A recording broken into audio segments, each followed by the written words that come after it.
Hi everyone, this is Sajan Goyal. Welcome back to learning sessions. अगर आप भी आईबीएफ सर्टिफिकेशन की तैयारी कर रहे हैं तो हमारे पास बैंक कंप्लायंस का पूरा कोर्स अवेलेबल है। इस कोर्स के अंदर आपको कंसेप्चुअल वीडियोस प्रोवाइड करवाई जाती हैं जो कि हिंदी इंग्लिश लैंग्वेज के मिक्स में होते हैं। वीडियोस के साथ साथ आपको mock test, mega mock test और पीडीएफ नोट्स भी प्रोवाइड करवाए जाते हैं। हमारी क्लासेस को एक्सेस करना बहुत ईजी है। हमारी क्लासेस को एक्सेस करने के लिए अगर आप एक एंड्रॉइड यूजर है तो प्ले स्टोर से आईबीएफ लर्निंग सेंटर डाउनलोड कर सकते हैं। एंड अगर आप एक iOS यूजर है तो माई स्टूडेंट डाउनलोड करके हमारी इन क्लासेस को एक्सेस कर सकते हैं। इसके साथ साथ हमारे एक टेलीग्राम चैनल है जिसके ऊपर हम क्लासेस और एग्जाम्स के रिलेटेड अपडेट्स रेगुलरली पोस्ट कर देते हैं। एंड अगर आपको कोई डाउट है तो अपने डाउट्स भी इसी ग्रुप में क्लियर कर सकते हैं।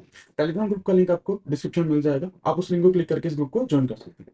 तो चलिए आज का सेशन शुरू करते हैं। हम पढ़ रहे थे module B of bank compliance, that was about the compliance program and compliances.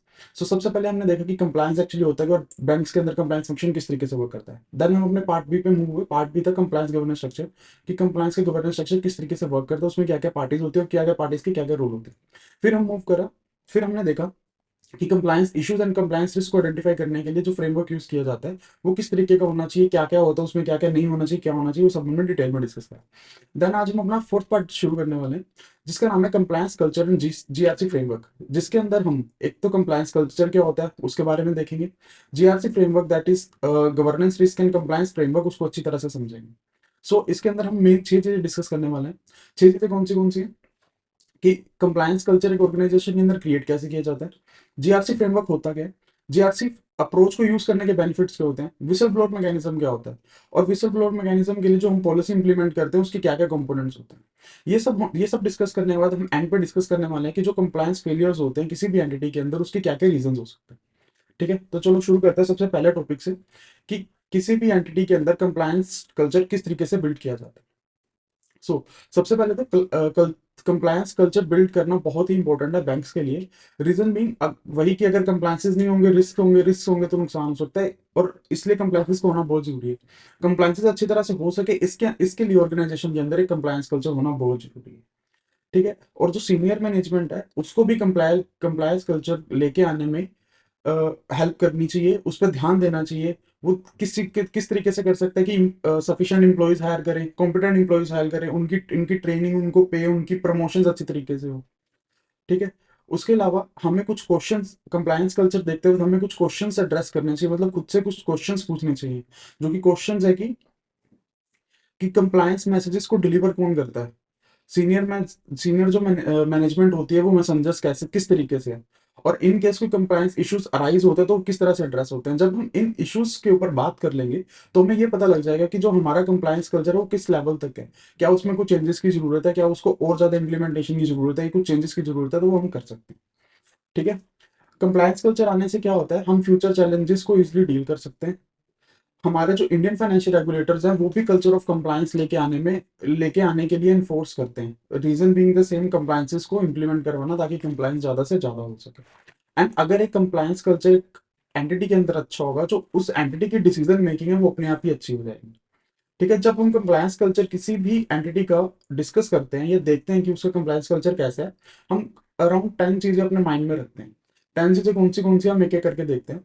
सबसे पहली होती है tone at the top. Tone at the top मतलब जो भी सीनियर मैनेजमेंट है उनका एटीट्यूड क्या है कंप्लायंसेस की तरफ।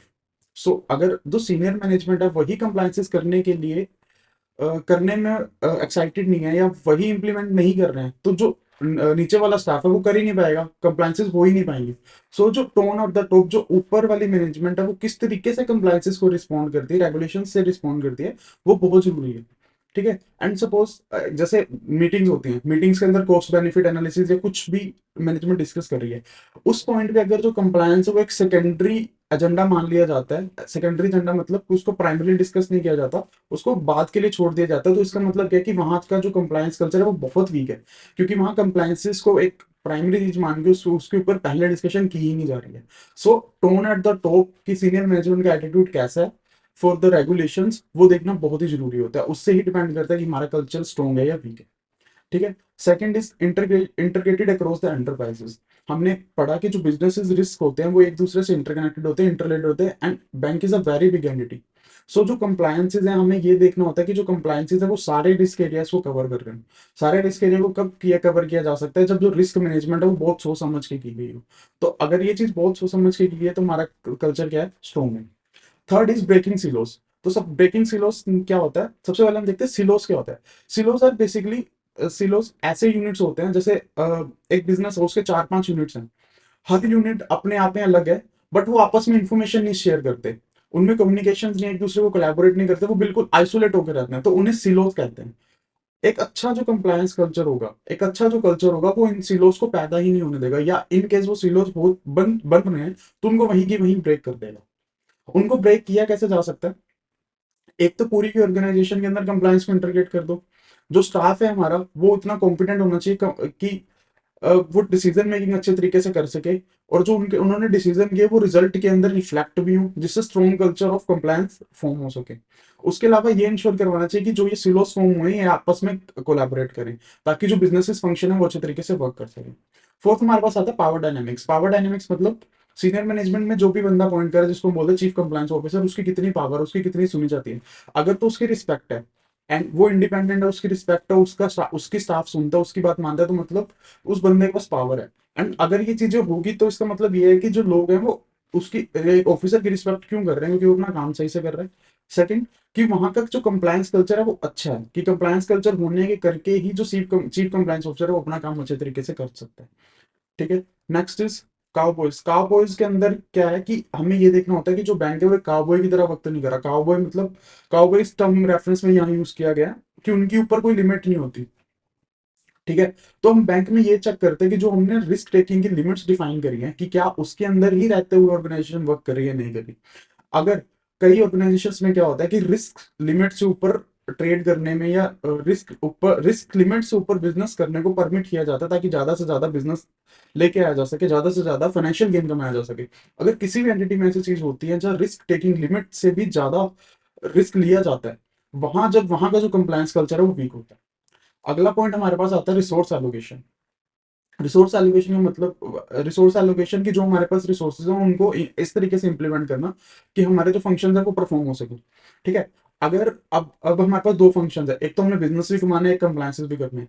अगर हमारे सारे रिसोर्सेज ही ड्राइव हो रहे हैं सिर्फ प्रॉफिट मेकिंग वाली साइड पे, तो जो कंप्लायंस एक्टिविटीज है वो अपने आप ही कम होंगी, क्योंकि उनके पास रिसोर्सेज नहीं, उनके पास स्टाफ ही नहीं है।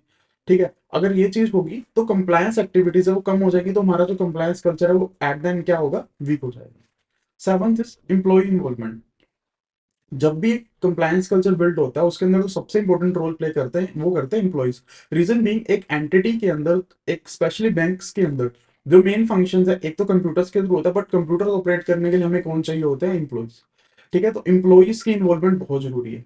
एम्प्लॉइज की इन्वॉल्वमेंट होने के करके देर आर चांसेस की जो उनके बिहेवियर और प्रैक्टिसेस वो जिस तरीके से वो वर्क कर रहे हैं वो अनएथिकल हो जाए, उसको कंट्रोल करना बहुत जरूरी है। अगर उसको कंट्रोल करेंगे तो कंप्लायंसेस अच्छे होंगे, कंप्लायंस कल्चर हमारा अच्छा होगा। उनके ऊपर कंट्रोल किया कैसे जा सकता है? उनको ट्रेनिंग दे सकते हैं, उनकी अंडरस्टैंडिंग को बढ़ा सकते हैं, कोई मिसकंडक्ट होता है उसकी टॉलरेंस लिमिट सेट कर सकते हैं, एक्सेट्रा। ओके। अगला है हमारे पास dynamic compliance program. Dynamic compliance program का मतलब है कि जो कंप्लायंस प्रोग्राम वो टाइम टू टाइम चेंज होता रहना चाहिए, वो फिक्स नहीं होना चाहिए। टाइम टू टाइम चेंज मतलब जैसे ही बिजनेस के अंदर कुछ नई चीजें आई, मार्केट में कुछ कंडीशंस आई, मार्केट के रिस्क बढ़े, ऑर्गेनाइजेशन के रिस्क बढ़े, उसके बेसिस पे हम अपना कंप्लायंस प्रोग्राम चेंज कर सके। जब कंप्लायंस प्रोग्राम चेंज होगा उसका सबसे बड़ा बेनिफिट क्या होगा कि जो चेंजेस आए हैं, जो रिस्क नए अराइज हुए हैं, उनसे हम बेटरली डील कर पाएंगे। सो अगर ये चीज होगी तो हमारा कंप्लायंस कल्चर ऑटोमेटिकली अच्छा हो जाएगा। नाइन्थ पॉइंट हमारे पास निकल के आता है टेक्नोलॉजिकल इंटीग्रेशन। टेक्नोलॉजिकल इंटीग्रेशन का मतलब है कि कंप्लायंस कल्चर के अंदर कंप्लायंसेस करने के टाइम पे टेक्नोलॉजी की हेल्प लेना, चीजों को ऑटोमेट कर देना, चीजों को टेक्नोलॉजिकली एडवांस कर देना। उससे होगा क्या, जो हमारे वर्क फ्लोज है वो अपने आप ही स्ट्रीमलाइन हो जाएंगे। जब चीजें स्ट्रीमलाइन हो जाएंगी तो chances of breach, chances of non compliance कम हो जाएंगे। टेंथ हमारे पास आता है डॉक्यूमेंट स्टैंडर्ड्स। डॉक्यूमेंट्स के स्टैंडर्ड्स फिक्स कर देना कि किस तरीके से डॉक्यूमेंट्स मेंटेन होंगे, किस तरीके से डॉक्यूमेंट्स मेंटेन नहीं होंगे, और उनकी टाइम टू टाइम पे टेस्ट चेकिंग करते रहना कि क्या वो जो प्रोसीजर्स हमने डिफाइन करे थे वो प्रॉपरली फॉलो हो रहे हैं, नहीं हो रहे। अगला हमारे पास टॉपिक निकल के आता है जीआरसी फ्रेमवर्क। जीआरसी फ्रेमवर्क हमने कल बहुत ही शॉर्ट में पढ़ा था, आज उसको डिटेल में पढ़ने वाले। GRC framework is basically governance, risk and compliance.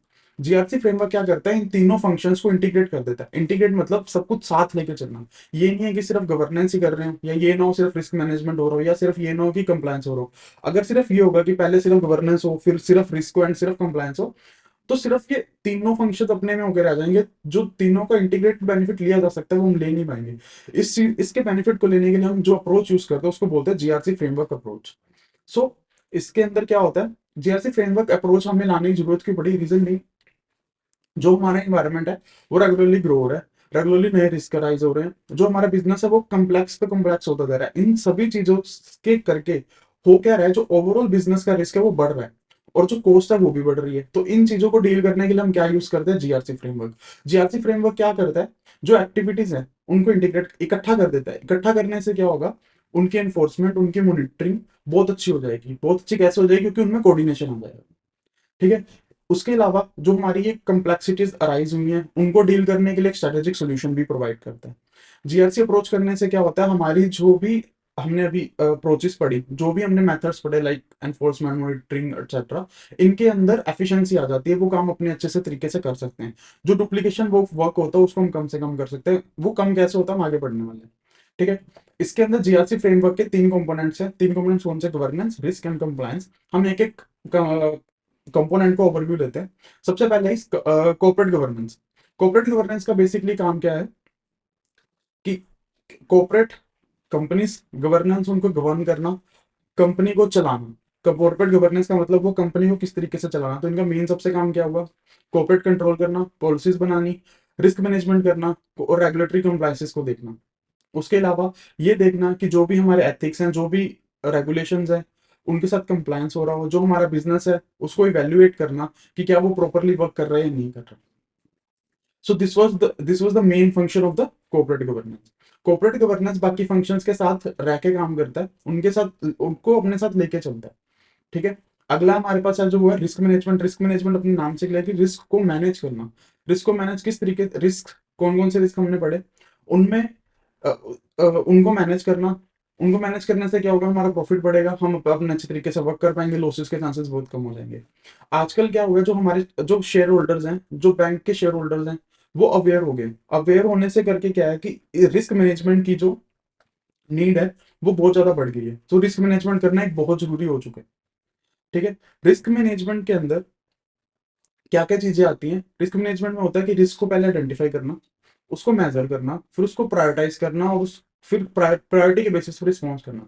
कि सबसे पहले तो रिस्क ढूंढो कि रिस्क है क्या, फिर उसको मेजर करो कि हमारा एक्सपोजर कितना है, फिर उनमें जिसका मैक्सिमम एक्सपोजर उसको प्रायोरिटाइज करो, उसके पहले डील करो, जिसका एक्सपोजर कम है उसे बाद में डील करो।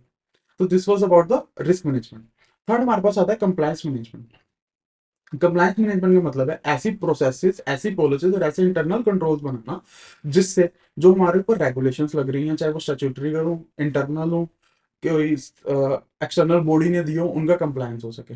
सेकंड, जो हमारी डेडलाइंस है, हम डेडलाइंस को मीट कर सके। जैसे लाइक हमने पढ़ा था कि रिटर्न्स फाइल करनी होती है अंडर कंप्लायंसेस, वो टाइम टू टाइम पे फाइल हो सके। और कंप्लायंस मैनेजमेंट करते वक्त हमें एक ये चीज जरूर समझनी चाहिए, जो कि कंप्लायंस है वो ऑन गोइंग प्रोसेस है। ये नहीं है कि सिर्फ तुमने एक बार कंप्लायंस कर दिया तो दोबारा नहीं करना पड़ेगा। Compliance is a on going process जो बार बार आपको करनी ही पड़ेगी। लाइक आपको लोन इशू करना है, लोन इशू करने के टाइम पे आपको कुछ गाइडलाइंस इशू की गई है कि आपने ये चीजें चेक करनी है। तो ये नहीं है कि सिर्फ आप एक ही लोन इशू करते हुए वो गाइडलाइंस को देखने वाले हो। आप जितने भी लोन इशू करोगे, जितनी भी बार वो प्रोसेस रिपीट होगी, आप सारे के सारे गाइडलाइंस, सारी सारी रेगुलेशन, सारे सारे कंप्लायंसेस को दोबारा देखोगे। उसका करने का पर्पस वही है कि कंप्लायंसेस और रिस्क कम से कम हो जाए।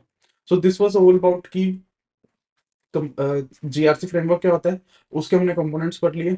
गवर्नेंस क्या होती है, रिस्क मैनेजमेंट क्या होता है, कंप्लायंस मैनेजमेंट क्या होती है। अब हम देखने वाले हैं कि इंटीग्रेटेड जीआरसी अप्रोच, जब हमने चीजों को मिला के इकट्ठा करा, इकट्ठा करने से क्या हुआ, हमें बेनिफिट्स क्या हुए। सबसे पहला बेनिफिट इज कि एक तो जो सिस्टम, सबसे पहले हम एक दिक्कत देखने वाले हैं कि दिक्कत आई क्या थी, फिर क्यों दिक्कत रिमूव करने के लिए जीआरसी अप्रोच हमने यूज करी। तो दिक्कत क्या थी, पहले क्या होता था, जो ये तीन फंक्शंस हमने देखे, governance, risk and compliances, companies इनको अलग अलग से डील करती थी। ये नहीं होता था कि इकट्ठे उनसे डील किया जाए। गवर्नेंस कोई और कर रहा है, रिस्क अलग तरीके से हो रहा है, कंप्लायंस अलग तरीके से हो रहा है। उससे क्या होता था, सिलोस बन जाते थे। गवर्नेंस का सिलो अलग है, रिस्क का सिलो अलग है, कंप्लायंस का सिलो। गवर्नेंस वाले अपना काम कर रहे हैं, रिस्क मैनेजमेंट वाले अपना काम कर रहे हैं, कंप्लायंस वाले अपना काम कर रहे हैं। आपस में ना शेयरिंग ऑफ इंफॉर्मेशन है, ना कोऑर्डिनेशन है। उससे होता क्या था, हर चीज को मैनेज करने के अलग अलग सिस्टम बन जाते थे, नंबर ऑफ सिस्टम बन जाते थे। लाइक इस केस में सपोज तीन सिस्टम बन गए। एक सिस्टम बना गवर्नेंस स्ट्रक्चर का, एक सिस्टम बना रिस्क स्ट्रक्चर, रिस्क मैनेजमेंट का एक स्ट्रक्चर बना कंप्लायंस कंप्लायंस मैनेजमेंट का। उससे होता क्या था, डुप्लीकेसी ऑफ वर्क होती थी कि एक काम जो कम गवर्नेंस वाला कर रहा है वही काम रिस्क वाला कर रहा है, वही कंप्लायंस वाला कर रहा है, डुप्लीकेसी हो गई। सेकंड, कई बार ऐसा भी होता था कि एक दूसरे से जो प्रोसेसेस थी या डॉक्यूमेंटेशन थी वो कॉन्ट्राडिक्टरी होती थी, क्योंकि आपस में कोऑर्डिनेशन ही नहीं है, आपस में इंफॉर्मेशन शेयर हुई नहीं है, तो देर आर हाई चांसेस कि आपस में जो उनकी प्रोसेसेस हैं वो एक दूसरे के कॉन्ट्राडिक्ट रिजल्ट लेके आए। थर्ड, जब नंबर ऑफ सिस्टम ज्यादा है तो उससे क्या होगा, वर्क की जो रिडंडेंसी है वो बढ़ेगी। एंड सेकंड, जो एक्सपेंसेस है वो बढ़ेंगे, क्योंकि आपको इतने ज्यादा चीजों को मैनेज करना पड़ेगा। सो इन मल्टीपल सिस्टम्स की जो दिक्कत थी उसको हल करने के लिए हम जीआरसी अप्रोच यूज करते हैं, जो क्या कहती है, जीआर इन तीनों चीजों को मैनेज करने के लिए सिस्टम, एक सिंगल सिस्टम बना। एक सिंगल सिस्टम बना लिया, उससे क्या हो गया, सारे दिखते हैं लोग, कॉस्ट कम हो गई, रिडंडेंसी ऑफ वर्क नहीं होगा, डुप्लीकेसी ऑफ वर्क नहीं होगा, कॉस्ट हमारी कम हो जाएगी। ठीक है, उसको इंप्लीमेंट करने के लिए हम क्या क्या अप्रोच यूज कर सकते हैं। सबसे पहले तो क्या है, एक रेफरेंस पॉइंट एक होना चाहिए जो सभी चीजों के ऊपर इफेक्ट डाले। सेकंड, जो भी डिपेंडेंसी हो वर्क है उसको रिमूव कर दो। जितने भी हमारे सॉफ्टवेयर डुप्लीकेट हैं उनको इकट्ठा करके एक ही सॉफ्टवेयर में इनिशिएट कर दो। उससे होगा कि डुप्लीकेट सॉफ्टवेयर होगा क्या, उससे कॉस्ट कम हो जाएगी एंड सभी चीजें एक ही जगह से एक ही जगह से मैनेज हो पाएंगी। Fourth, there should be a single version of truth, कि सपोज भाई तीन जने काम कर रहे हैं, तीनों अपना अपना ट्रूथ लेके आएंगे, उससे होगा क्या, कंफ्यूजन बढ़ सकती है, वो रिजल्ट एक दूसरे के कॉन्ट्राडिक्टरी हो सकते हैं। उससे तो जब सिस्टम ही है कि तो ट्रूथ का जो वर्जन होगा वो भी सिर्फ एक ही होगा। इन सब चीजों के करने से क्या होगा, जो हमारी कॉस्ट ऑफ कंप्लायंस है वो अपने आप रिड्यूस हो जाएगी। जब कॉस्ट ऑफ कंप्लायंस रिड्यूस होगी तो जो भी कंपनीज है जो कंप्लायंस कर सकती हैं बट नहीं कर पा रही थी ड्यू टू इट्स कॉस्ट, वो भी कंप्लायंस कर पाएंगी। सो जीआरसी अप्रोच काफी तरीके से हेल्प करता है। सबसे जो उनका हमने जो सबसे मेन बेनिफिट देखा वो क्या था, कॉस्ट को रिड्यूस करना। कॉस्ट को कैसे रिड्यूस करता है, जो नंबर ऑफ मल्टीपल सिस्टम्स होते हैं उनको इकट्ठा करके सिर्फ एक एक सिस्टम के अंदर इंटीग्रेट कर देते हैं। ठीक है, अब हम देख रहे हैं कि जब जीआरसी सोल्यूशन हम इंप्लीमेंट करते हैं उसमें क्या क्या चीजें होनी चाहिए।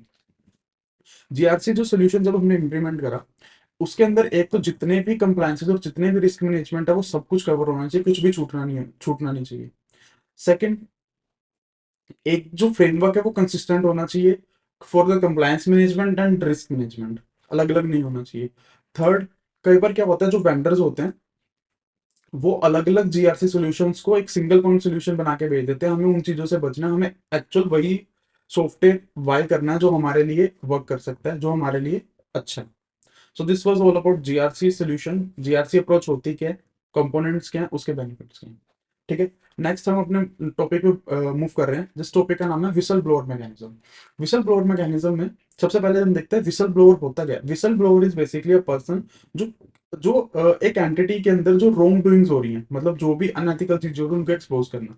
लाइक हम एक एग्जांपल लेते हैं, आप सबने वो देखियो हर्षद मेहता का केस सुना होगा। हर्षद मेहता के केस के अंदर रॉन्ग डूइंग्स हो रही थी, कुछ चीजें गलत हो रही थी। हर्षद मेहता लूप होल्स को एक्सपोज यूज करके प्रॉफिट कमा रहा था जो कि गलत था, लोकल पब्लिक को नुकसान हो रहा था। That was the wrong doing. उसके ऊपर जो सुचिता दलाल थी उन्होंने उनको एक्सपोज करा, उनकी रॉन्ग डूइंग्स को एक्सपोज करा कि ये चीजें गलत हो रही है। तो जो सुचिता दलाल थी that was the whistle blower in that case, कि जिन्होंने एक्चुअली किसी रॉन्ग डूइंग को एक्सपोज करा। तो whistle blower is a person जो रॉन्ग डूइंग को एक्सपोज करता है। ठीक है, अब विसिल ब्लोअर मैकेनिज्म हम पढ़ते हैं। सबसे पहले हम देख रहे हैं कि सेबी कॉर्पोरेट गवर्नेंस कोड। मैंने आपको पहले बताया था कि जब किसी भी कंपनी को स्टॉक एक्सचेंज पे लिस्टेड होना होता है तो जो सेबी है, security exchange board of India, वो उनके साथ एक एग्रीमेंट करती है। एग्रीमेंट को हम कहते हैं लिस्टिंग एग्रीमेंट। लिस्टिंग एग्रीमेंट का जो क्लोज 49 है वो कॉर्पोरेट गवर्नेंस के ऊपर बेस्ड है, जिसके अंदर कुछ मैंडेटरी और नॉन मैंडेटरी कंप्लायंसेस लिखे हुए हैं जो एक एंटिटी को लिस्ट होने के लिए करने पड़ते हैं। क्लोज 49 का जो अनेक्शर डी है उसके अंदर विसल ब्लोअर पॉलिसी की बात की गई है। जो whistle blower policy clause annexure D में दी गई है वो नॉन मैंडेटरी है। नॉन मैंडेटरी मतलब वो रिकमेंडेड है कि आप ये ला सकते हो बट जरूरी नहीं है कि लेके आना। ठीक है, क्लोज 49 के अंदर कुछ स्पेसिफिक रिकमेंडेशन दी गई हैं regarding the whistle blowing policy. उसके अंदर सबसे पहला है कि एक तो एम्प्लॉयज के लिए मैकेनिज्म होना चाहिए, ताकि अगर उन्हें कोई ऐसी चीज पता लगती है तो कोई भी ब्रीच पता लगती है तो वो मैनेजमेंट को बता सके। सेकंड, जिस भी बंदे ने वो चीज एक्सपोज करी है, ये ना हो कि एट द एंड वो विक्टिम बन जाए, कि सभी उसके अगेंस्ट हो जाए, उस वो ही भला बुरा बन जाए। उस चीज को बचाने के लिए there should be proper safeguards. Reason mean, अगर मैं एक एज एम्प्लॉय किसी भी ब्रीच को एक्सपोज करता हूँ बट मुझे पता है कि अगर मैं इसको एक्सपोज करूंगा एट द मेरी जॉब जाने वाली है, मेरे नुकसान होने वाला, तो मैं क्यों ही एक्सपोज करूंगा।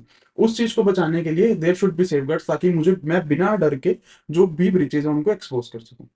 ओके। उसके अलावा कुछ ऐसा मैकेनिज्म भी बनाओ जहाँ डायरेक्ट सीनियर मैनेजमेंट इन्वॉल्व हो, और जो ऑडिट कमेटी का चेयरमैन हो उसके वो भी इन्वॉल्व हो, और हम उसको जाके डायरेक्टली अपनी बात कह सकें, उसका हमारे पास डायरेक्ट एक्सेस हो।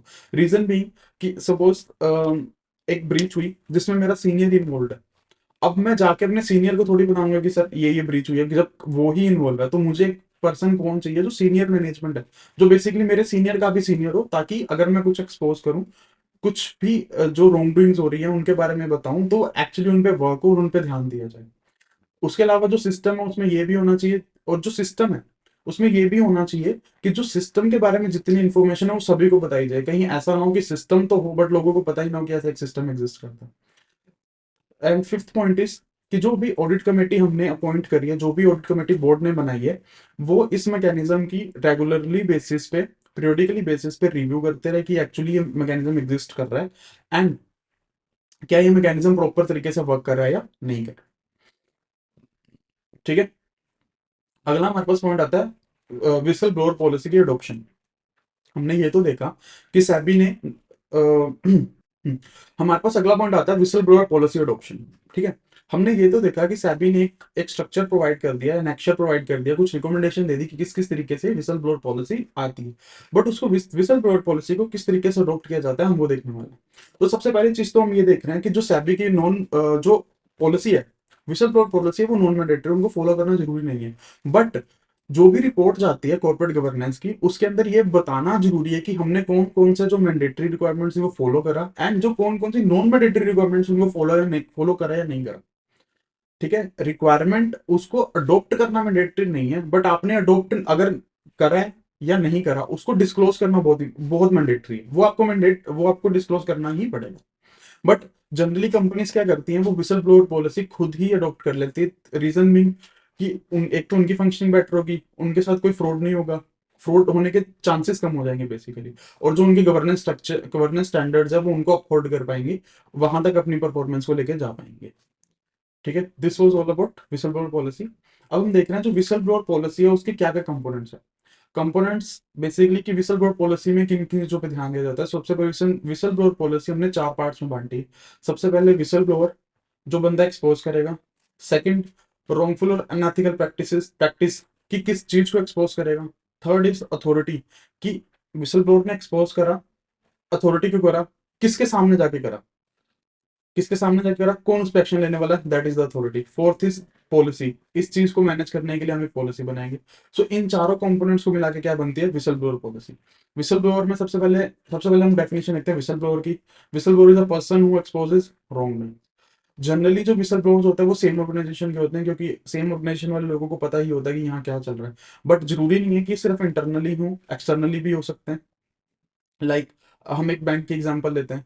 बैंक के अंदर अगर बैंक का एम्प्लॉय ही जाके एक्सपोज कर रहा है, as a whistle blower act कर रहा था, वो इंटरनल विसल ब्लोअर हुआ।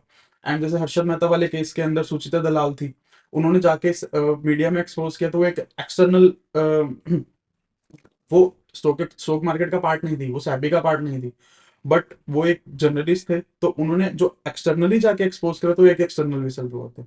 विसल ब्लोअर किन किन चीजों के ऊपर रिपोर्ट कर सकता है वो कवर होती है, किन किन चीजों को एक्सपोज करता है वो अंदर आता है, रॉन्गफुल और unethical practice. Wrongful practice is basically that practice जो एक तो सीरियस होनी चाहिए और सीरियस वोल्यूशन ऑफ लॉ हो। सीरियस वोल्यूशन ऑफ लॉ में कुछ भी आ सकता है, लाइक नारकोटिक्स ट्रेड हो सकता है, मनी लॉन्ड्रिंग हो सकती है, जैसा जो हर्षद मेहता ने स्कैम करा वो हो सकता है, एक्सेट्रा। इसके अंदर जो रॉन्गफुल प्रैक्टिस है उसके अंदर हम एक तो ट्राइबल इश्यूज और अनफाउंडेड क्लेम्स को इग्नोर कर देते हैं। ट्राइबल इश्यूज मतलब ऐसे इश्यूज जो मटेरियल नहीं है, जिनके वॉल्यूम बहुत छोटा है। अनफाउंडेड क्लेम्स ऐसे क्लेम कि हमने इल्जाम तो लगा दिया बट हमारे पास उस चीज का कोई प्रूफ नहीं है, अनप्रूवन अनप्रूवन क्लेम्स हम इसको बोल सकते हैं, तो हम उन चीजों को भी इग्नोर कर देते हैं। थर्ड हमारे पास निकल के आती है कंपोनेंट अथॉरिटी। अथॉरिटी मतलब जिसको जाके हमने अपनी इन्फॉर्मेशन पास करी, ऐसा पर्सन जिसको हमने इन्फॉर्मेशन पास करी, एंड उस पर्सन ने इन्फॉर्मेशन लेके उसको हैंडल किस तरीके से करा, उस पे किस तरीके से अपने कंसर्न्स जो रेज हुए थे उस तरीके को किस तरीके से डील किया, क्या क्या उसने करेक्टिव एक्शंस लिए। जो भी पर्सन ये एक्टिविटीज परफॉर्म करता है वो अथॉरिटी होती है। लाइक हर्षद मेहता वाले केस के हम एग्जांपल ले रहे हैं विसल ब्लोइंग में। उस केस के अंदर जो अथॉरिटी थी वो थी सेबी। सुचित्रा दलाल ने मीडिया में आके बताया, एक्सटर्नल विसल ब्लोअर की तरह एक्ट करा। उसके बाद सेबी इन्वॉल्व हुई। सेबी सेबी ने अथॉरिटी ली और जो करेक्टिव एक्शन लेने थे वो लिए। ओके, अगला हमारे पास निकल के आता है पॉलिसी। पॉलिसी के अंदर क्या क्या है? एक तो कि इंटरनल मैकेनिज्म ताकि मैनेजमेंट को पता लग सके। सेकंड, जिस बंदे ने एक्सपोज करा है उसकी कॉन्फिडेंशियलिटी को मेंटेन करना, उसको प्रोटेक्शन प्रोवाइड करना, और जो भी उसने एक्सपोज करा उसके बेसिस उसके ऊपर करेक्टिव एक्शंस लेना। ठीक है, पॉलिसी के अंदर हम ये भी चीज इंश्योर करते हैं कि जो इंडिया का गवर्नेंस कॉर्पोरेट गवर्नेंस कोड है, हम उसके साथ जो हमारी पॉलिसी है वो अलाइन करती हो। ये ना हो कि हमारी पॉलिसी कुछ और कह रही है, स्टैंडर्ड कोड्स कुछ और कह रहे हैं, तो उसके साथ भी अलाइन करनी चाहिए। ठीक है, उसके बाद हम एक पॉइंट देख रहे हैं कि हम 5 रीजंस ऐसे डिस्कस करने वाले हैं कि ऐसे रीजंस क्या हैं कि कई बार इंप्लॉइज को पता भी होता है कि अनएथिकल कंडक्ट हो रहा है, बट उसके बावजूद वो उस चीज को रिपोर्ट नहीं करते। ऐसा क्यों? हम उसके 5 रीजन देख रहे हैं। पहला reason is no corrective action. No corrective action मतलब उन्हें पता है कि अगर हम एक्सपोज भी कर देंगे तो इसके अगेंस्ट कोई भी करेक्टिव एक्शन नहीं लिया जाएगा। Second, no confidentiality of reports. उनकी कॉन्फिडेंशियलिटी को मेंटेन किया ही नहीं जाएगा कि किसने एक्सपोज करा। ठीक है, अगर ये बात पता लगी कि किसने एक्सपोज करा तो देर आर चांसेस कि उसके अगेंस्ट रिटेलिएशन हो बाय द सुपीरियर्स, रिटेलिएशन हो बाय द को वर्कर्स कि भाई तूने क्यों करा, तुझे क्या जरूरत पड़ी थी।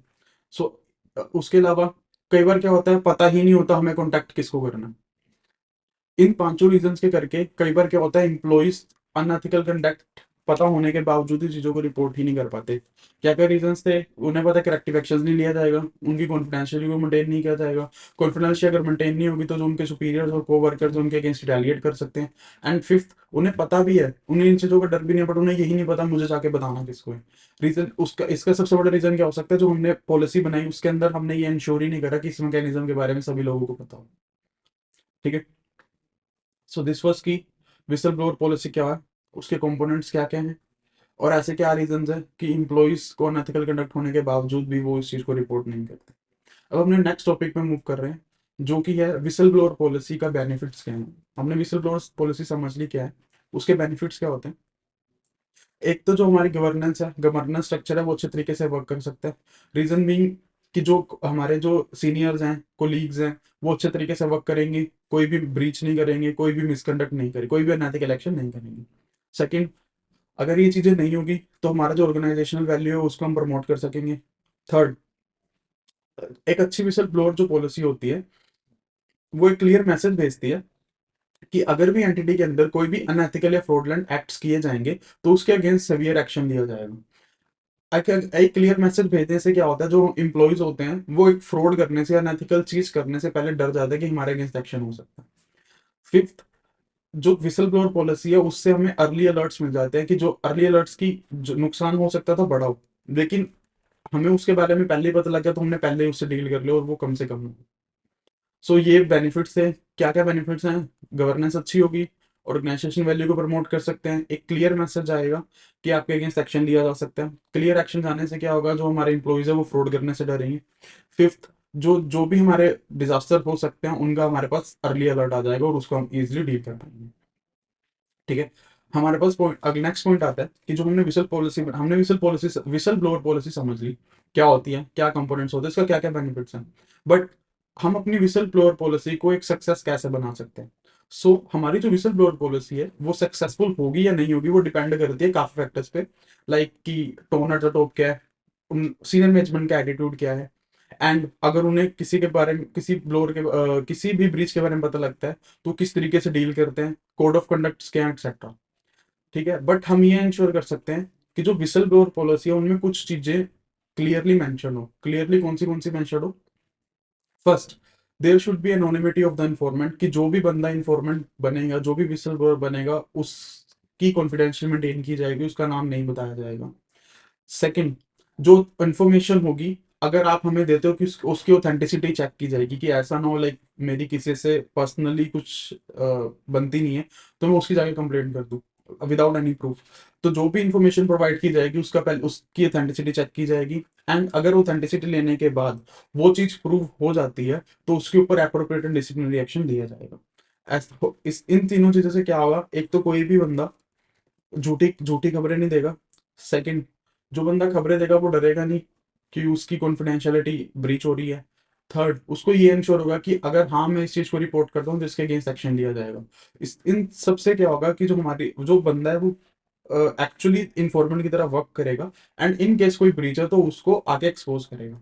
इन सब चीजों से क्या होगा, हमारी जो विसल ब्लोअर पॉलिसी है वो सक्सेसफुल हो जाएगी, क्योंकि हमारी विसल ब्लोअर पॉलिसी का जो मोटिव था लाने का वो यही था ना कि कोई भी ब्रीच है उसको इजिली, या कोई भी बंदा अगर डिटेक्ट करता तो उसको रिपोर्ट कर पाए। तो इन सब चीजों से वो चीज हमारी सक्सेसफुल हो जाएगी। ठीक है, अब हम लास्ट टॉपिक अपना डिस्कस करने वाले हैं, जो कि है कि रीजन ऑफ कंप्लायंस फेलियर्स। कि जो कंप्लाइंसेस होते हैं उनको उनको कंप्लाई करना बहुत जरूरी है। ये चीज पता होने के बावजूद भी ऐसा क्यों होता है कि कंप्लायंस फेलियर्स हो जाते हैं, कि लोग कंप्लाई कर ही नहीं पाते। हम वो चीजें डिस्कस करने वाले हैं। तो सबसे पहले हम ये देख रहे हैं कि अगर एक चीज का, एक रेगुलेशन का कंप्लाई नहीं होता ना, तो क्या नुकसान होता है। एक तो जो हम adequate level of compliance achieve कर सकते थे वो अचीव नहीं होता। सेकंड, अननेसेसरी कॉस्ट बढ़ती है। अननेसेसरी कॉस्ट कैसे बढ़ती है कि आपने पॉलिसी इंप्लीमेंट करी, उसमें अपना टाइम इन्वेस्ट करा, उसमें रिसोर्सेज इन्वेस्ट करे, बट उसका कोई रिजल्ट नहीं निकला। सेकंड, हम जो जो अपनी अचीवमेंट्स को अचीव कर सकते थे वो अब अचीव नहीं होंगी, वो पोस्टपोन हो जाएंगी। थर्ड, जो अगर किसी चीज का कंप्लाई नहीं हो रहा है तो उसके ऊपर जो कॉन्फिडेंस है, जनरल कॉन्फिडेंस है, वो इरोड हो जाएगा। इरोड मतलब कॉन्फिडेंस का कम होना ना। तो उस पर कॉन्फिडेंस ही कम हो जाएगा कि हम रेगुलेट कर ही क्यों रहे हैं, जब हमने रेगुलेशन ला ही क्यों रहे हैं, जब उसको रेगुलेट करना ही नहीं, उसको कंप्लाई नहीं करना। ठीक है, उसके बाद क्या होता है कि अगर एक रेगुलेशन में कंप्लाई नहीं हो रहा तो देर आर चांसेस कि वो अपने साथ साथ कुछ काफी और रेगुलेशन कंप्लाई ना करे, जिससे क्या होता है एक साइकिल बन जाता है। जो साइकिल किसका बनता है, साइकिल ऑफ नॉन कंप्लायंसेस, कि एक चीज का कंप्लायंस नहीं हो उसके करके आगे कई चीजों का कंप्लायंस नहीं हो पाए। For example, there is a suppose हम 3 रेगुलेशन की एग्जाम्पल लेते हैं। उसके अंदर क्या है कि फर्स्ट रेगुलेशन कहते हैं कि आपको एक ए रिपोर्ट मेंटेन करनी है। ठीक है, रेगुलेशन बी क्या कहता है, रेगुलेशन फर्स्ट थी ये, वो क्या कहती है, एक रिपोर्ट मेंटेन करनी है जिसका नाम होगा ए। रेगुलेशन टू क्या कहती है, आपको रिपोर्ट मेंटेन करनी है बी, जिसके अंदर आपको ए की फाइंडिंग्स के ऊपर रिपोर्ट करना है। ठीक है, बट सपोज अगर रेगुलेशन फर्स्ट का ही कंप्लायंस नहीं हुआ, रिपोर्ट ए बनी ही नहीं, ये एग्जिस्ट ही नहीं करती, तो जो ये रिपोर्ट होगी हमारी बी, वो एग्जिस्ट नहीं कर पाएगी, क्योंकि बी किस पे बेस्ड है, ए पे। तो देर आर सम चांसेस कि ऐसा हो कि एक रेगुलेशन का कंप्लाई ना होने के करके सेकंड रेगुलेशन में भी कंप्लायंस ना हो रहा, एक सर्कल में। सो इसी इसी के लिए जो कंप्लायंस है उनको होना बहुत जरूरी है। सो अब हम देखने वाले हैं कि कंप्लायंस होना बहुत जरूरी है, उसके बाद भी नॉन कंप्लायंस क्यों होते हैं, उनके हम रीजन देख रहे हैं। सबसे पहला रीजन है कि failure to understand law. There are some chances कि हम जो लॉ है वो रेगुलेशन उसको समझ ही ना पाए। उसका सबसे बड़ा रीजन क्या है कि जनरली जो लॉज आते हैं वो कॉम्प्लेक्स होते हैं। जिन लोगों को लॉ की नॉलेज नहीं है वो उसको इजीली अंडरस्टैंड ही नहीं कर पाते। ऐसा होता क्यों है कि जब पॉलिसी मेकर्स रूल्स बना रहे होते हैं तो उनके पास काफी प्रेशर्स होते हैं, उनके ऊपर काफी प्रेशर होते हैं, जिससे वो काफी कॉम्प्लेक्स चीजें लिख देते हैं जिनको एक्चुअली इजिली लिखा जा सकता था। थर्ड, टाइम टू टाइम क्या होता है, जो हमारी रेगुलेशंस है वो एक्सपैंड करती हैं। एक्सपैंड क्यों करती हैं, लाइक हम अभी तक ये पढ़ के आए हैं कि रिस्क रिस्क में हमने पढ़ा था मार्केट रिस्क, की मार्केट कंडीशंस के करके भी रिस्क आता है। सपोज मार्केट में कोई ब्रीच हुई, कुछ नई रिस्क आए, उन रिस्क को मिटिगेट करने के लिए, या पुरानी जो ब्रीचेस थी, कुछ स्कैम हुआ, उसके बाद जो हमने पॉलिसी के अंदर चेंजेस करे उसके करके हमारी रेगुलेशंस बढ़ गई। Like for example Harshad Mehta वाली एग्जांपल कंटिन्यू करते हैं। हर्षद मेहता वाली एग्जांपल के पहले there was some rules differently, but उस चीज को देखते हुए अलग रूल्स आए, नए रूल्स इंप्लीमेंट किए गए, नए रूल्स लेके आए कि जो लूप होल्स को उन्होंने एक्सप्लॉइट करा था वो दोबारा कोई एक्सप्लॉइट ना कर पाए। उससे क्या हुआ, जो रेगुलेशंस थी, जो लॉस थे वो बढ़ गए, वो ज्यादा बड़े हो गए। इस सबसे क्या हुआ, जो सिंप्लिसिटी थी लॉ की वो कम हो गई, क्योंकि लोगों ने लूप होल्स को एक्सप्लॉइट करा। उसको डील करने के लिए नई रेगुलेशंस आई जो और ज्यादा कॉम्प्लेक्स थी।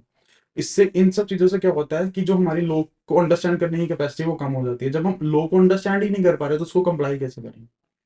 ठीक है, सेकंड हमारे पास निकल के आता है collapse in belief on law. कई बार क्या होता है कि हमारा लॉ के ऊपर विश्वास ही नहीं होता। जब हमारा लॉ के ऊपर विश्वास ही नहीं है तो हम उसको कंप्लाई कैसे करेंगे।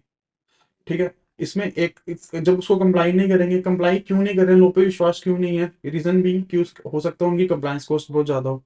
सेकंड, कि अगर हम कंप्लायंस कर रहे हो तो हमारा हो सकता है बिजनेस इफेक्ट हो रहा हो, तो हम लो पे कंप्लायंस करना ही नहीं चाहेंगे।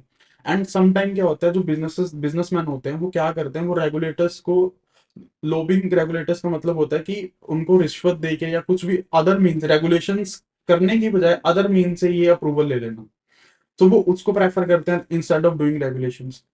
थर्ड हमारे पास निकल के आता है over legalistic regulations. Over legalistic regulations का मतलब क्या है कि कई बार क्या होता है, ऐसे इंस्टेंसेस होते हैं कि जो रेगुलेशंस होती हैं वो सिर्फ लीगल पर्सपेक्टिव के व्यू से बनी होती हैं। उनके अंदर जो प्रैक्टिकल व्यू है, जो एक्चुअली बिजनेस जिनसे बिजनेस परफॉर्म किया जा सकता है, वो उन व्यू को इग्नोर कर देती हैं, या उनमें वो व्यू इतना नहीं कंसिडर किया जाता at time of making regulation. उससे क्या होता है कि जो लोग हैं वो अगर इंप्लीमेंट करना भी चाहे रेगुलेशंस को, लेकिन वो नहीं कर पाते। थर्ड फिफ्थ फोर्थ हमारे पास निकल के आता है challenges of regulatory compliance. Regulatory compliance के चैलेंजेस क्या होते हैं, लाइक कई बार क्या होता है कि मार्केट में कुछ नॉर्म्स प्रिवेलिंग है, कि मार्केट में कुछ प्रैक्टिसेस हैं, कई बार रेगुलेशंस लाई ही उनके लिए जाती हैं कि उन चीजों को हमने कम करना है।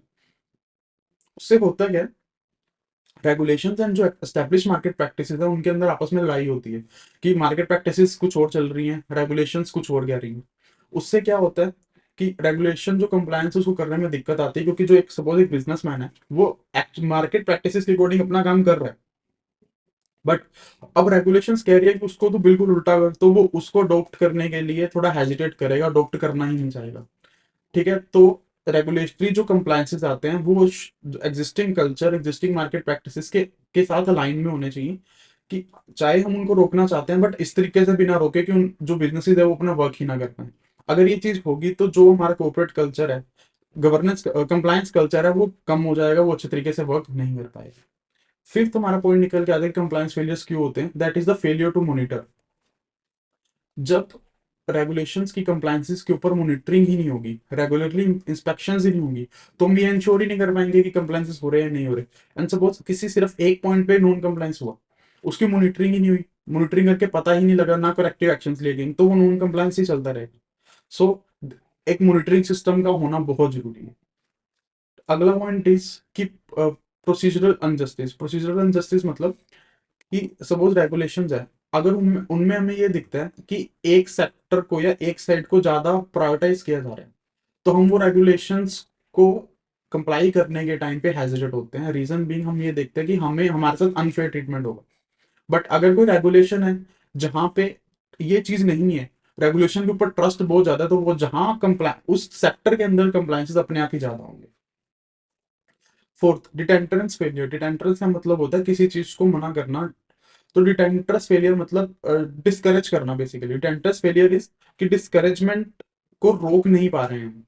डिस्करेजमेंट को रोकना मतलब कि डिस्करेजमेंट किसकी, नॉन कंप्लायंसेस की।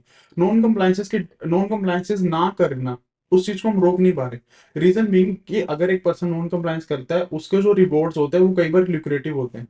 लाइक हम एक एग्जांपल लेते हैं, बैंक सेक्टर में एग्जांपल लेते हैं, एक ही बैंकिंग सेक्टर का पर्सन आता है, ऑफिसर है, सब लोन ऑफिसर है, उसको एक एंटिटी का लोन पास करना है, एक कंपनी का लोन पास करना है, बट उसके कुछ फ्लोज हैं जो रेगुलेशंस के अगेंस्ट हैं, बट बिजनेसमैन उसको कहता है कि तू मेरा लोन पास करवा दे, I will give you this money, I will give you this thing, like this. तो उससे क्या होगा, वो देर आर सम चांसेस कि जहां वो पर्सन है वो रेगुलेशंस तोड़ के उसको लोन अप्रूव कर दे। रीजन मीन जो वो रिवॉर्ड दे रहा है वो एक्चुअली लिक्विडिटी है। इससे क्या होता है, डिटेंटरेंस ट्रैप बन जाता है। इससे जो एनफोर्समेंट है वो और कॉम्प्लिकेट हो जाती है कि इस चीज को कैसे रोका जाए, क्योंकि ये सब होता है अंडर द टेबल है, अंडर द टेबल है, इसको डिटेक्ट करना रोकना है ही बहुत मुश्किल। बस एक चीज जो हम कर सकते हैं वो क्या कर सकते हैं, फाइन्स लगा सकते हैं, उसके अलावा करेक्टिव एक्शंस ले सकते हैं, कोड ऑफ कंडक्ट में लिख सकते हैं, that's it. Fourth eighth point हमारे पास निकल के आता है फेलियर इन एडमिनिस्ट्रेटिव कैपेसिटी। इसके अंदर क्या है, एडमिनिस्ट्रेटिव कैपेसिटी के अंदर हम बात करें सीनियर मैनेजमेंट की। सीनियर मैनेजमेंट का बेसिकली अगर फेलियर होता है, वो एडमिन अपना फंक्शन है वो अच्छे से नहीं कर पाते, लाइक कि पॉलिसीज अच्छे से बनाना और उनको इम्प्लीमेंट करना। अगर वो चीज ठीक नहीं होगी, कंप्लायंसेस फेलियर होगा। एंड सपोज अगर किसी इंप्लॉय को कोई सपोर्ट चाहिए, उसको अगर वो सपोर्ट ही नहीं प्रोवाइड की जाएगी, लाइक उसको चाहिए कि मैं इस चीज का कंप्लायंस देखना चाहता हूँ, मैं इस चीज का चेक करना चाहता हूँ, तो मुझे किसी एक्सटर्नल एक्सपर्ट की हेल्प चाहिए, लेकिन उसको वो चीज करने ही नहीं दी जाएगी, तो अपने there are high chances of compliance failure, क्योंकि वो जो काम करना चाह रहा था, उसको जिस चीज की जरूरत थी वो उसको चीज प्रोवाइड ही नहीं करी। ठीक है, अगला पॉइंट हमारे पास निकल के आता है failure to understand problem. Failure to understand the problem में क्या है कि कई बार जो प्रॉब्लम है वो इतनी ज्यादा बड़ी नहीं होती, या इतनी, कई बार क्या होता है प्रॉब्लम बहुत ज्यादा बड़ी होती है बट उसको लाइटली लिया जाता है, एंड कई बार प्रॉब्लम बहुत छोटी होती है उसको बहुत बढ़ा चढ़ा के दिखाया जाता है। तो जब तक जो प्रॉब्लम है वो उसको जितनी वो बड़ी है उसके अकॉर्डिंग डील नहीं किया जाएगा, तो उसके अकॉर्डिंग हम रेगुलेशंस नहीं ला पाएंगे, उसके अकॉर्डिंग रेगुलेशन नहीं आएंगे तो उसके अकॉर्डिंग पॉलिसीज नहीं बनेंगी, तो वो प्रॉब्लम है उसको अच्छे तरीके से कैटर ही नहीं किया जाएगा। तो अंडर प्रॉब्लम को समझना बहुत जरूरी है, बट जब प्रॉब्लम को सही से नहीं समझा जाता तो कंप्लायंस फेलियर के चांसेस बहुत ज्यादा बढ़ जाते हैं। अगला पॉइंट हमारे पास निकल के आता है failure of casual relation.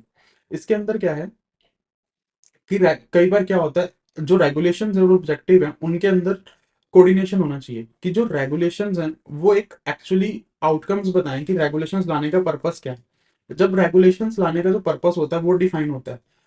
Regulations दो तरीके से आ सकते हैं। एक तो होता है कि हमने बता दिया कि आपको ये एक्शंस करने हैं बट हम ये बताना भूलिए कि हम कर क्यों रहे हैं। सेकंड, हमने ये रेगुलेशंस लाए, हमने ये बता दिया कि आप इस तरीके से रेगुलेशन करो, आप ये रेगुलेशन लाओ, ये रेगुलेशन हम ला रहे हैं, उसका पर्पस ये है। जो तरीके आपने इस रेगुलेशन को अप्रूव करने के लिए करने हैं ताकि हम ये डिजायर्ड ऑब्जेक्टिव अचीव करें, वो आपके आपके ऊपर है, वो आपके ऊपर फ्लेक्सिबल, वो आप उस चीज के लिए फ्लेक्सिबल हो। इस केस सेकंड केस के अंदर जो कंप्लायंसेस हैं वो ज्यादा होंगे। रीजन भी, एक सपोज एक बैंक मैनेजर है, उसको पता है कि ये कंप्लायंस आया है, इसका फंक्शन ये है कि इसका ऑब्जेक्टिव ये है कि जो सीनियर मैनेजमेंट है वो ये चीज अचीव करना चाहती है।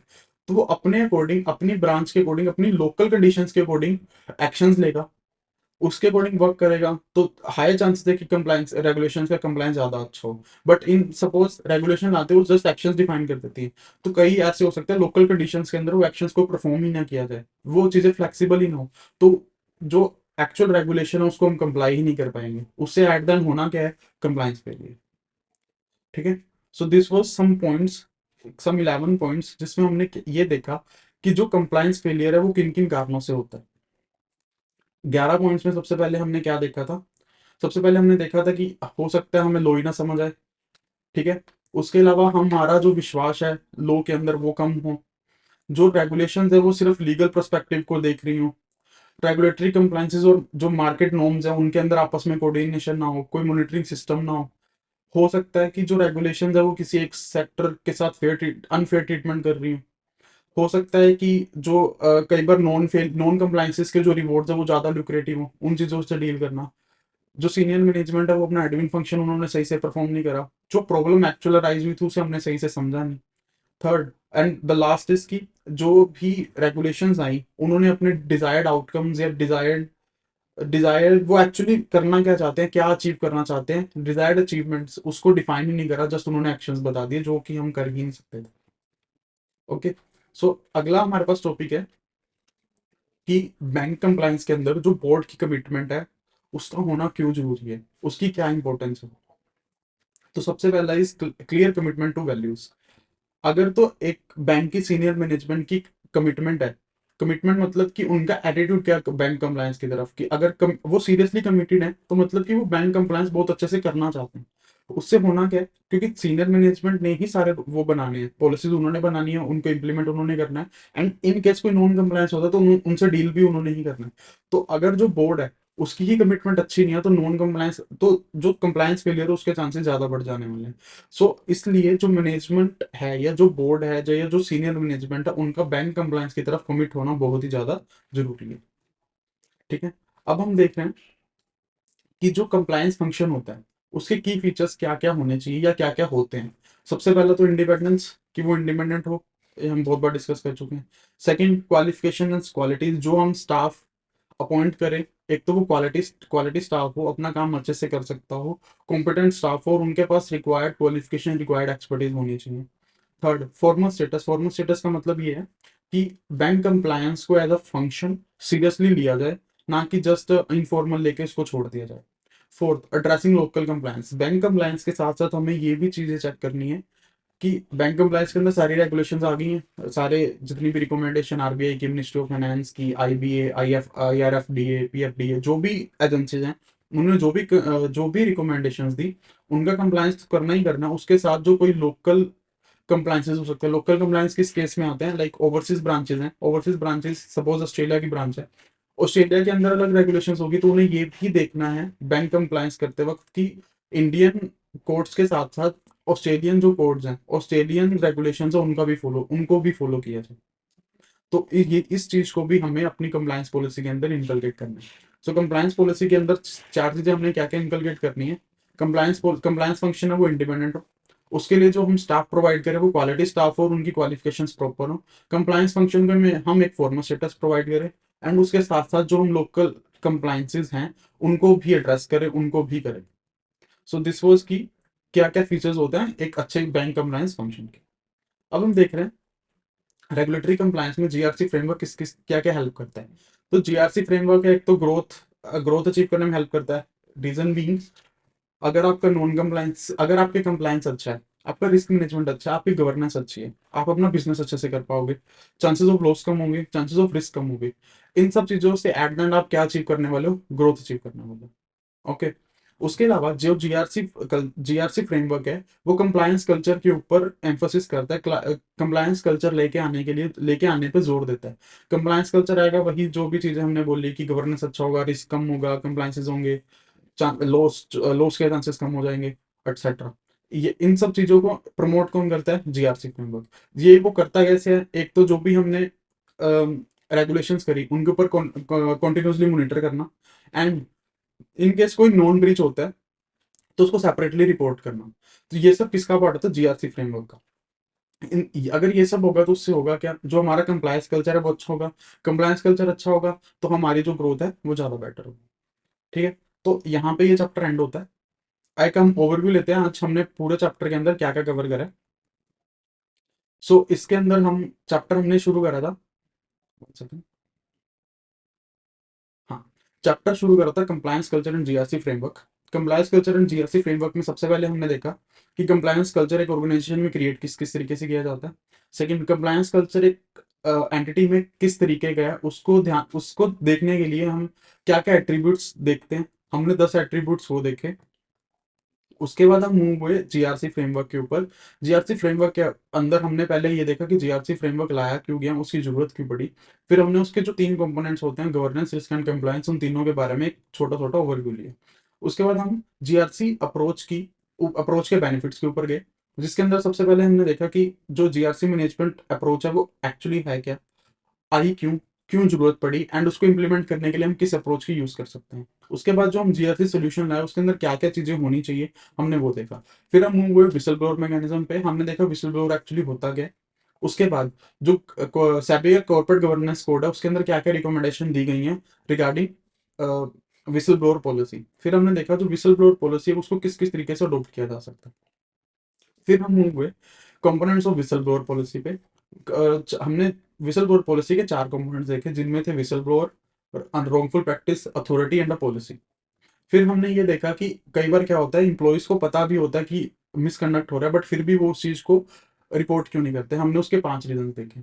इन सब के बाद हमने देखा कि जो हमने विसल ब्लोअर पॉलिसी अडॉप्ट करी उसके क्या क्या बेनिफिट्स होंगे, एंड जब हम वो पॉलिसी अडॉप्ट करेंगे कि तो हम क्या चीजें लेके आए जिससे ये इंश्योर हो जाए कि वो जो हमारी विसल ब्लोअर पॉलिसी है वो सक्सेसफुल हो।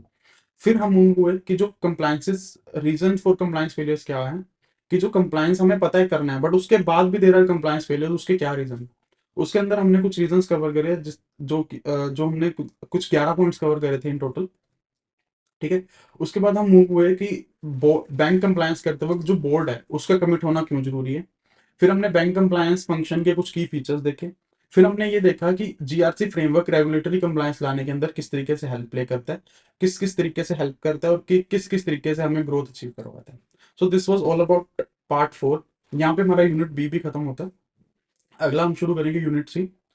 आपको कोई डाउट है, feel free to ask in a Telegram group. आज के लिए इतना ही, बाय बाय।